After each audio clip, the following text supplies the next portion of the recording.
Hello friends, എല്ലാവർക്കും സുഖമാണെന്ന് വിചാരിക്കുന്നു. ഇതുവരെ ഞാനെൻ്റെ ഷോർട്സ് ആയാലും ലോങ് വീഡിയോസ് ആയാലും അതൊക്കെ ഇഷ്ടപ്പെട്ട എല്ലാവർക്കും ഒരുപാട് നന്ദി. വാച്ച് ചെയ്തവർക്കും നന്ദി. ഓക്കെ, അപ്പം ഇനിയും നിങ്ങളുടെ എല്ലാവരുടെയും ഒരു സപ്പോർട്ട് ഞാൻ പ്രതീക്ഷിക്കുന്നു. Whoever watch, please like and support and subscribe. അപ്പോൾ ഇന്ന് വന്നിരിക്കുന്നത് ഒരു മുരിങ്ങയിലൻ്റെ കറിയും പിന്നെ ഒരു അരിപ്പത്തിരിയും ഉണ്ടാട്ടോ. ഞാൻ വീട്ടിലുണ്ടാക്കുന്നൊരു വീഡിയോ ഞാൻ എടുത്ത് വെച്ചതാണ്. അപ്പം ആദ്യം തന്നെ കുറച്ച് വെളിച്ചെണ്ണ ഒഴിച്ച് അതിനകത്തേക്ക് കുറച്ച് ചുവന്നുള്ളി, ഒരു 2-3 പച്ചമുളകും എടുത്ത് നല്ലോണം വറുത്ത് അതിനകത്തേക്ക് നമ്മൾ അത് കുറച്ചൊന്ന് വഴറ്റി കഴിഞ്ഞാൽ അതിനകത്തേക്ക് നമ്മൾ എന്ത് ചേർക്കും? തേങ്ങ അരച്ച് വെച്ചത്. തേങ്ങയിൽ നമ്മൾ നല്ല ജീരകം ഇട്ട് ഉപ്പും ഇട്ടിട്ട് കുറച്ച് മഞ്ഞളും ഒരു സ്പൂൺ മഞ്ഞളും ഇട്ടിട്ട് അരച്ച് വെച്ച തേങ്ങ നമ്മളതിനകത്തേക്ക്, അതിന് മുന്നേ മുരിങ്ങ ഇടണ്ടേ? ഓക്കെ, അപ്പോൾ ഞാൻ മുരിങ്ങ പറയാൻ മറന്നുപോയി. നമ്മൾ മുരിങ്ങ കഴുകി വെച്ച മുരിങ്ങേൻ്റെ ഇല എടുത്തിട്ട് നമ്മൾ അതിനകത്തേക്ക് ഇടുന്നു. അപ്പോൾ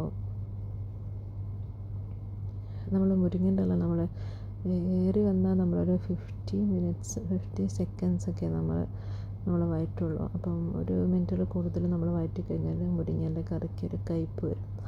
അപ്പം നമ്മൾ മുരിങ്ങേൻ്റെ ഇല വഴറ്റിയിട്ട് നമ്മൾ അതിനകത്തേക്കാണ് നമ്മൾ അരച്ച് വെച്ചിരിക്കുന്ന അരമുറി തേങ്ങയും പിന്നെ ഒരു അര സ്പൂൺ മഞ്ഞൾ, ഒരു കാൽ സ്പൂൺ ജീരകം ഇട്ടിട്ട് അരച്ച് വെച്ചിട്ടുള്ള തേങ്ങ നമ്മൾ അതിലേക്ക് ഒഴിക്കുന്നു. അപ്പോൾ അത് പതച്ച് വരുന്ന സമയത്ത് നമ്മളത് ഇറക്കി വെക്കുന്നു. ഇപ്പം നമ്മൾ വഴറ്റിക്കൊണ്ടിരിക്കുന്നേ ഉള്ളൂ. അപ്പോൾ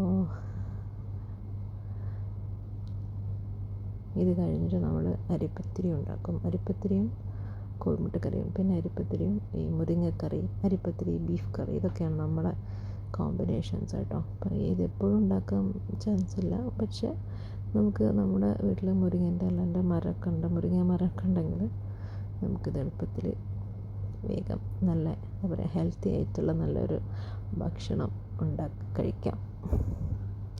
പറയുമ്പോൾ മുരിങ്ങയുടെ എല്ലാം നല്ല ഉപകാരമുള്ള സാധനമുണ്ട്. മുരിങ്ങേൻ്റെ ഇലയായാലും കായായാലും പൂവായാലും ഒക്കെ നമ്മൾ ഉപ്പേരിയായിട്ടും കറിയിലായിട്ടും ഒക്കെ നമ്മൾ ഉണ്ടാക്കി കഴിക്കും. നല്ല ഹെൽത്തി ആയിട്ടുള്ളൊരു സാധനമാണ്. അപ്പം ഇതായിട്ട് നമ്മുടെ മുരിങ്ങേൻ്റെ കറിയിലേക്ക് ഞാനത് തേങ്ങ ഒഴിച്ച് കഴിഞ്ഞിട്ട് ഇനി അത് പതയ്ക്കുന്ന സമയത്ത് നമുക്കത് വാങ്ങി വെക്കാൻ മാത്രമേ ഉള്ളൂ. പിന്നെ ഒരു കാര്യം കൂടി, എപ്പോഴെങ്കിലും നിങ്ങളുടെയൊക്കെ അമ്മമാർ നിങ്ങളുടെ കൂടെ ഭക്ഷണം കഴിക്കാനിരിക്കാറുണ്ടോ? എപ്പോഴെങ്കിലും അവരെപ്പോൾ വിളിച്ചാലും അവർ വരില്ല. അതെന്തുകൊണ്ടാണെന്ന് ആലോചിച്ചിട്ടുണ്ടോ? ഒരുമിച്ചാണ് ഇരിക്കുന്നവർക്ക് ഇത് ബാധകമല്ല, അല്ലാത്തവർക്കാണ് ഞാൻ പറയുന്നത് കേട്ടോ. എപ്പോഴും വിളിച്ചു കഴിഞ്ഞാൽ ഞങ്ങൾ പിന്നെ ഇരിക്കാമെന്ന് പറയും.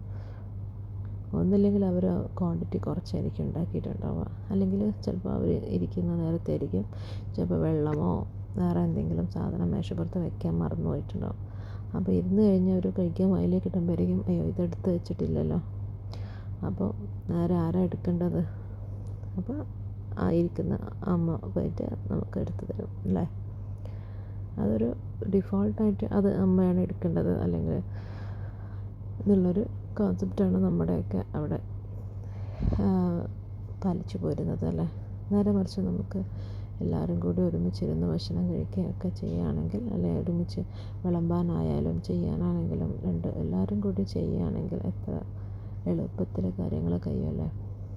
ഓക്കെ, അപ്പം ഞാനിവിടെ ഇതെന്ന് പറയുന്നത് അരിപ്പത്തിരി നമ്മളിവിടെ യൂസ് ചെയ്യുന്നത് പച്ചരി കഴുകിയിട്ട് ഊറ്റി പൊടിച്ച് അത് വറുത്തെടുത്ത പൊടിയാണ് കേട്ടോ. അപ്പോൾ ആ പൊടി നമ്മൾ അതിനകത്തേക്ക് പതച്ച ചൂടുവെള്ളം, നമ്മൾ 1 ഗ്ലാസ് അരിക്ക് 1 ഗ്ലാസ് പതച്ച വെള്ളം എന്ന കണക്കിൽ നമ്മൾ കുഴച്ചിട്ടെടുക്കുന്ന ഒരു പൊടിയാണത്.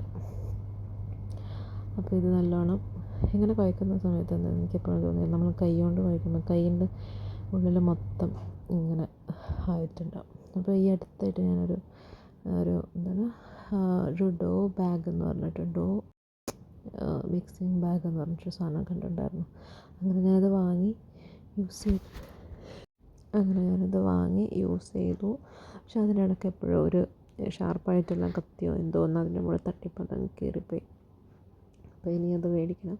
അത് മേടിക്കുമ്പോഴുള്ള ഉപയോഗം എന്താണെന്ന് വെച്ചാൽ നമ്മുടെ കയ്യിലിങ്ങനെ നിറച്ചാവാതെ ഇങ്ങനെ കിട്ടും. അപ്പോൾ എൻ്റെ കൈ തന്നെ ഇപ്പം ഞാനത് ചെറിയ കത്തി വെച്ചിട്ട് അതിൻ്റെ മുകളിൽ ഇങ്ങനെ വടിച്ചെടുക്കുക ചെയ്യാം. ഞാനത് വീഡിയോയിൽ കാണിച്ചിട്ടുണ്ട്. ഇങ്ങനെ വടിച്ചെടുക്കുക ചെയ്യുക കത്തിയോട്ട്. അപ്പോൾ ഇങ്ങനെയൊക്കെ ചെയ്യാണ്ടിരിക്കണമെങ്കിൽ നമുക്ക് ആ ഒരു സിലിക്കണിൻ്റെ ബാഗ് മേടിച്ചാൽ അത് നല്ല ഉപകാരമായി തോന്നി. പിന്നെ അപ്പോൾ അതിങ്ങനെ നമ്മൾ ഇതൊക്കെ ചെയ്തതിന് ശേഷം 2-3 ദിവസമായിട്ട് ഞാനിത് എഡിറ്റ് ചെയ്ത് വെച്ചിട്ട്, പക്ഷേ വോയിസ് ഓവർ കൊടുക്കാത്ത കാരണം ഇതിങ്ങനെ ഡിലേ ആയി പോകും. അപ്പോൾ ഇന്ന് ഇരുന്നിട്ട് ഇത് കൊടുത്തതിൻ്റെ കാര്യം എന്ന് പറഞ്ഞിട്ട് ചെയ്യണം. അപ്പോൾ ഇത് നമ്മൾ എന്നിട്ട് ഉണ്ടയാക്കും. ഇത് കോഴിക്കോട് അല്ല, ഇതൊരു നമ്മുടെ വടകര ഭാഗത്തേക്കൊക്കെ ഉണ്ടാക്കുന്ന ഒരു പത്തിരിയാണ് അരിപ്പത്തിരി. നമ്മുടെ തലശ്ശേരി ഭാഗത്തേക്കൊക്കെ ഉണ്ടാക്കും ഇതേമാതിരി, കാണാനൊക്കെ ഇതേമാതിരി തന്നെ ആയിരിക്കും. പക്ഷേ അതിന് പറയുന്നത് ഒറോട്ടി എന്ന് പറയും, അരിപ്പത്തിരി. പക്ഷേ അത് ഒറോട്ടി നമ്മൾ ചോറിൻ്റെ അരി കൊണ്ടായിരിക്കും ഉണ്ടാക്കുന്നത്. അപ്പോൾ ഇതിപ്പം ഏകദേശം ഒരു കുഴച്ച് വെച്ച് കഴിഞ്ഞ് അപ്പോൾ ഒരു പ്ലേറ്റിൽ നമ്മൾ കുറച്ച് എണ്ണ പാകിയിട്ട് നമ്മൾ ഉണ്ടയാക്കിയിട്ട് ഇത് വയ്ക്കാം. ഉണ്ടയാക്കിയിട്ട് ഇപ്പോൾ ഞാനിപ്പോൾ ഒരു 4 ഉണ്ടയായിട്ടേ ആക്കുന്നുള്ളൂ. അപ്പോൾ നമ്മൾക്ക് ആദ്യം 4 ഉണ്ടയാക്കി വെച്ചാൽ എന്താ വെച്ചാൽ നമ്മുടെ കല്ലിൻ്റെ മുകളിൽ മിനിമം നമുക്കൊരു 6 പത്തിരി ഇടാൻ പറ്റും. അപ്പോൾ ഒരുമിച്ച് 6 പത്തിരി ഇടണമെങ്കിൽ നമുക്ക് വേഗം പണി തീരുമല്ലോ. വേഗം പണി തീർക്കാൻ ഇഷ്ടമുള്ള ഒരാളാണ് ഞാൻ. അതായത് അടുക്കളയിൽ കയറാം, ഭക്ഷണം ഉണ്ടാക്കാം, പണിയൊക്കെ തീർത്തിട്ട് വേഗം അടുക്കളയിൽ നിന്ന് സ്ഥലം കാലിയാക്കാം.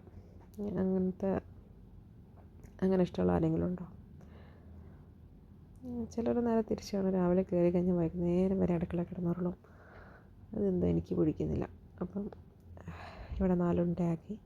ഇതിനിപ്പം പരത്താൻ നമുക്ക് എളുപ്പമുള്ളൊരു സാധനമാണെന്ന് വെച്ചാൽ ചെറിയ ചെറിയ സാധനങ്ങൾ വേണ്ടു. ഒരു മൂടി വേണം, പിന്നെ ഒരു ചെറിയ പാത്രം. നമ്മൾ പത്തിരിക്ക് എത്ര വലുപ്പം വേണോ, എത്ര വട്ടത്തിലാണോ വേണ്ടത് അതിന് കണക്കാക്കി ഒരു പാത്രം എടുക്കുക. പിന്നെ ഞാനിപ്പോൾ ഇവിടെ എടുത്തിരിക്കുന്നത് ഓയിലിൻ്റെ കവറാണ്. ഓയിലിൻ്റെ കവറിൽ കുറച്ച് എണ്ണ ആക്കിയിട്ട് ജസ്റ്റ് അത് ഉണ്ട വയ്ക്കുക. ആ മൂടി എടുത്തിട്ട് ഇതിനെ നമ്മൾ പതുക്കെ ഒന്ന് പ്രസ് ചെയ്യാം. അപ്പം നമ്മൾ പത്തിരി പരത്തി വന്ന് റെഡിയായി. ഇനി അത് നല്ല ഷേപ്പിൽ കിട്ടാൻ നമ്മളൊന്ന് ആ പാത്രം കൊണ്ട് കട്ട് ചെയ്തെടുക്കുന്നു. അങ്ങനെ കട്ട് ചെയ്തെടുത്ത് കഴിഞ്ഞാൽ നെക്സ്റ്റ് ഞാൻ പത്തിരി കല്ലിൻ്റെ മുകളിൽ എണ്ണ പുരട്ടുന്നതിന് പകരം ഞാൻ എന്താ ചെയ്യുക വെച്ചാൽ പത്തിരീൻ്റെ മുകളിൽ ആവശ്യത്തിന്, അതായത് ഇപ്പോൾ ഞാനിപ്പോൾ ജസ്റ്റ് ഇങ്ങനെ അത് മറിച്ചെടുത്തില്ലേ, അങ്ങനെ മറിച്ചെടുത്തതിൻ്റെ മുകളിൽ കുറച്ച് ഓയിൽ അതിൻ്റെ മുകളിലാക്കും. കാരണം പത്തിരി കല്ലിൻ്റെ മുകളിൽ നമ്മൾ എണ്ണയാക്കുമ്പോൾ ഒരുപാട് ഇങ്ങനെ പുകഞ്ഞിങ്ങനെ പൊന്തും. അപ്പോൾ അതിനേക്കാൾ നല്ലത് പത്തിരിക്ക് ആവശ്യമുള്ളത് പത്തിരീൻ്റെ മുകളിൽ പുരട്ടിയിട്ട് നമ്മളതിൽ ഇട്ടെടുക്കാം. അപ്പം അങ്ങനെ ഒരു 4 പത്തിരി, ഒരു 6 പത്തിരി നമ്മൾ ഉണ്ടാക്കിയിട്ട് ഒറ്റയടിക്ക് ഒരു കല്ലിലിട്ട് കഴിഞ്ഞാൽ നമുക്കത് പതുക്കെ ചുട്ടെടുക്കാം. അപ്പോൾ ആ അടുപ്പത്തുള്ളതാവുന്ന നേരം കൊണ്ട് നമുക്ക് അടുത്ത ഉണ്ട ഉണ്ടാക്കുകയും ചെയ്യാം. അങ്ങനെ ടൈം അങ്ങനെ നമ്മൾ മാക്സിമം ഉപയോഗിച്ച് വേഗം പണി തീർക്കാൻ വെച്ചാൽ. അപ്പോൾ അങ്ങനെ പത്തിരി ഉണ്ടാക്കി കഴിഞ്ഞു. അപ്പോഴത്തേക്ക് നമ്മുടെ മുരിങ്ങക്കറിയൊക്കെ ആയി. അതിനിടയ്ക്ക് ഞാൻ വാങ്ങി വെച്ച് കഴിഞ്ഞിട്ട് നല്ല സൂപ്പറായിട്ട് ഇരുന്നിട്ട് ചൂടോടെ നല്ലോണം കഴിക്കുക. ഇനി കഴിക്കട്ടെ കേട്ടോ. അപ്പോൾ താണ്ടെ മുരിങ്ങേൻ്റെ കറിയും പിന്നെ നമ്മൾ ഒരു കൊഴല് പത്തിരി എന്ന് പറഞ്ഞിട്ടുള്ള ഒരു കോഴിക്കോടൻ പത്തിരി ഉണ്ടായിരുന്നു. ഇപ്പം നിങ്ങൾ കാണുന്ന കൊല്ലം പത്തിരിയാണ്. അരിപ്പത്തിരി അതിന് പിന്നാലെ തിന്നുന്നുണ്ട്. ഓക്കെ, അപ്പോൾ ഇന്നത്തെ റെസിപ്പി എന്ന് പറയുന്നത് ഇതാണ്. ഇതെല്ലാവർക്കും ഉണ്ടാക്കിയിട്ട് ഇഷ്ടപ്പെട്ടിട്ടുണ്ടെങ്കിൽ കമൻറ്റ് ചെയ്യുക, ലൈക്ക് ചെയ്യുക, സബ്സ്ക്രൈബ് ചെയ്യുക. Thank you, by.